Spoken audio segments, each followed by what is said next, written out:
Hello friends, how are you? Welcome to my channel Teju blogs. ఈరోజు వీడియోలో నేను మీకు స్పాంజ్ కేక్ ఇంట్లోనే సింపుల్గా ఎలా తయారు చేసుకోవాలో చూపిస్తాను.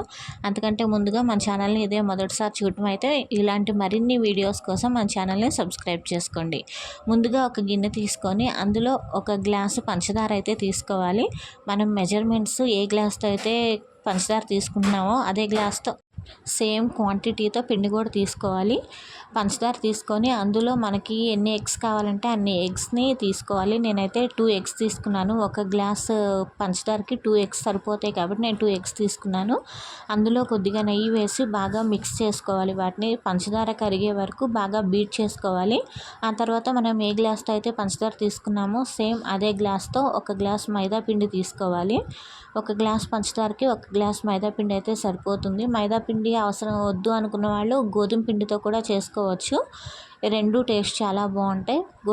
మైదా పిండి కూడా తీసుకొని బాగా మిక్స్ చేసుకోవాలి. దాన్ని ఉండలు లేకుండా బాగా కలుపుకోవాలి పిండిని. ఆ తర్వాత కొద్దిగా బేకింగ్ సోడా అలాగే 2 యాలకులు దంచి వాటిని కూడా వేసుకొని బాగా మిక్స్ చేయాలి. చూస్తున్నారు కదా, బాగా బీట్ చేసుకోవాలి.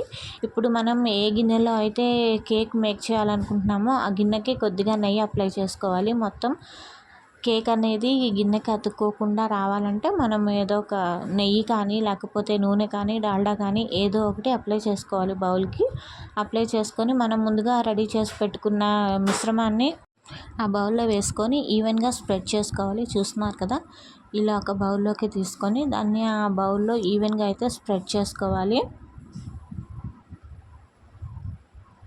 ఇప్పుడు మనం స్టవ్ మీద ఒక చిన్న గిన్నె, ఒక చిన్న ప్లేట్ లాంటిది తీసుకొని దాంట్లో ఇసుక వేసుకొని ఆ ఇసుక బాగా హీట్ అయిన తర్వాత మనము రెడీ చేసి పెట్టుకున్నాం కదా మిశ్రమం, ఆ బౌల్ని దాని మీద పెట్టేసుకొని దాంట్లో కవర్ చేసుకోవాలి ఒక మూత పెట్టి.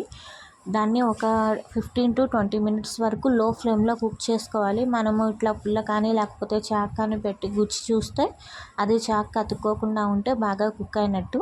సో అలా కుక్ అయిన తర్వాత దాన్ని ఒక ప్లేట్లోకి ట్రాన్స్ఫర్ చేసుకొని మీరు కట్ చేసుకుంటే కేక్ అనేది రెడీ అయిపోతుంది. చూస్తున్నారు కదా, ఫ్లఫీగా చాలా బాగుంది కేక్ అయితే. మీరు కూడా ఒకసారి ట్రై చేయండి. ఎలా ఉందో కామెంట్.